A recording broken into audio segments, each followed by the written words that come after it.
태양을 삼킨 여자 65회 줄거리. 세리를 향한 달콤한 속삭임. 백설이는 자전거 사고로 다친 세리를 조심스레 안으며 부드럽게 속삭였다. 이제 엄마가 널 지켜줄게. 세리는 어린아이처럼 그녀 품에 파고들었고 그 순간만큼은 진짜 모녀처럼 보였다. 하지만 멀찍이서 지켜본 경채의 심장은 찢겨나갔다. 자신을 밀치고 서리 품으로 달려가는 세리의 모습이 눈앞에서 재생되자 경채는 치를 떨며 중얼거렸다. 어떻게 날 두고 그 여자한테 안길 수가 있어? 그녀의 분노는 곧 질투와 두려움으로 뒤섞여 점점 감정의 균형을 잃어갔다.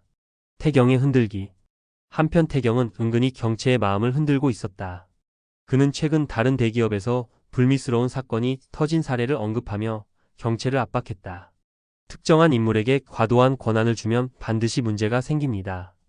김 변호사가 아무리 가까운 사람이라도 뒷조사는 해두셔야 합니다. 겉으로는 충고처럼 들렸지만 태경의 말은 철저히 계산된 것이었다. 그는 김선재에 대한 불신의 씨앗을 경채 마음속에 심어 두려 했다. 소식을 들은 선재는 곧장 경채를 찾아와 불만을 토로했다. 문태경이 뭐라 떠들든 다 흘려버려요.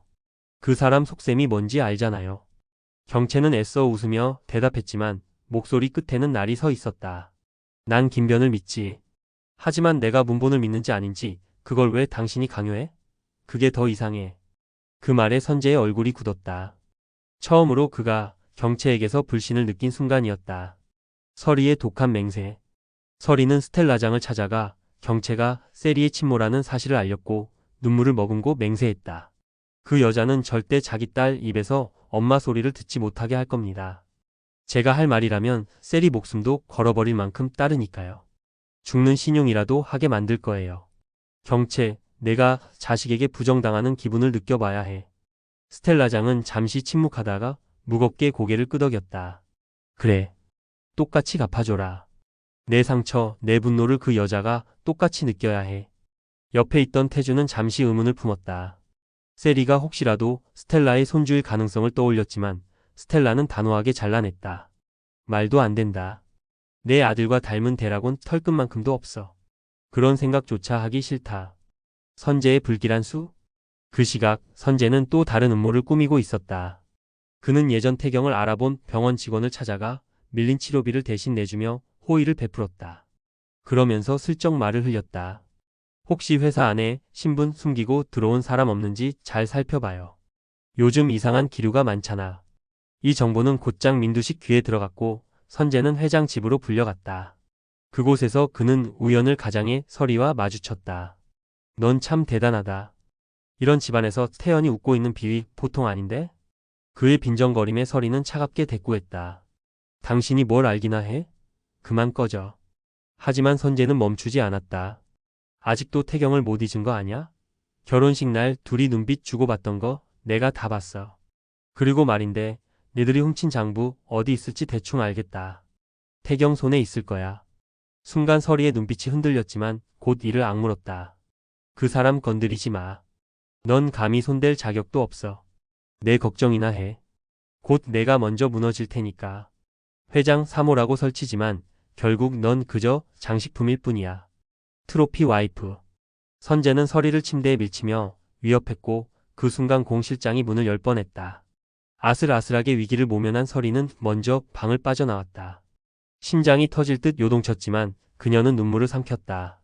민두식의 또 다른 계략. 밤이 깊자 민두식은 측근을 불러 은밀한 지시를 내렸다. 오판술 금고에 보관된 서류를 반드시 손에 넣어라. 특히 한경수와 관련된 계약서는 절대 남겨두면 안 된다. 며칠 전까지만 해도 불안한 눈빛을 감추지 못했던 그였지만 이제는 오히려 자신만만한 표정이었다. 이미 증인도 증거도 모조리 없앴다고 믿었기 때문이다. 그는 와인을 기울이며 속으로 중얼거렸다. 내 놈이 누구든 상관없다. 내 앞길을 막는다면 내 애비처럼 뒤따르게 될 것이다. 곧 사람을 시켜 계약서를 회수한 그는 서류를 손에 쥐고 만족스러운 미소를 지었다. 그 서류 한 장이면 태경의 복수는 미처 시작도 하기 전에 무너질 거라 생각했다. 서리의 위험한 도전. 한편 잠든 두식을 지켜보던 서리는 천천히 몸을 일으켰다. 그의 베개 옆에 놓인 두꺼운 서류 봉투가 눈에 들어왔다. 호흡을 가다듬으며 봉투를 열어본 순간 가슴이 철렁 내려앉았다. 이게 계약서? 아버지와 관련된 모든 게 여기 있잖아. 손이 덜덜 떨렸지만 그녀는 놓을 수 없었다. 복수의 실마리가 바로 눈앞에 있었으니. 그러나 페이지를 넘기던 순간 예상치 못한 목소리가 뒤에서 들려왔다. 뭘 그렇게 뚫어져라 보고 있지? 민두식이었다.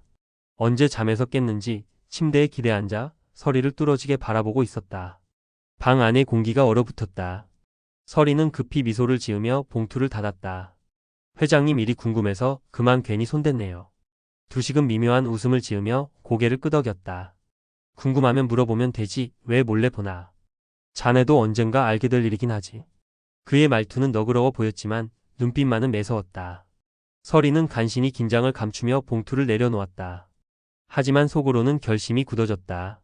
저 안에 모든 답이 있다. 반드시 손에 넣고야 말겠어. 흔들리는 판. 이튿날 선재는 태경을 몰아붙일 새로운 기회를 엿보고 있었다.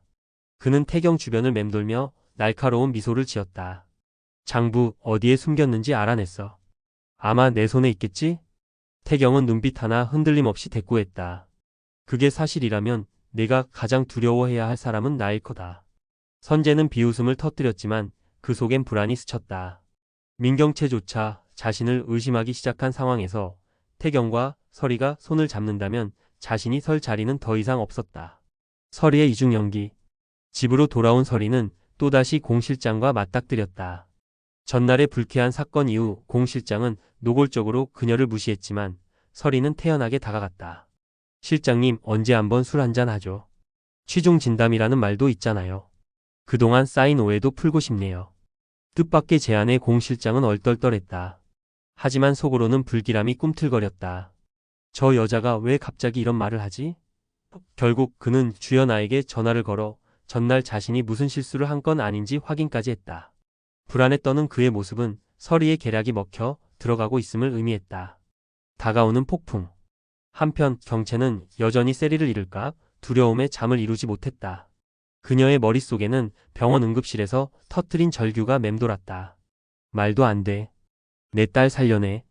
자신의 정체가 이미 노출된 이상 이제는 세리마저 서리에게 빼앗길 수 있다는 위기감이 그녀를 짓눌렀다. 경채는 선재를 붙잡으며 이를 악물었다. 그 여자를 반드시 없애. 그렇지 않으면 우리 모두 끝이야.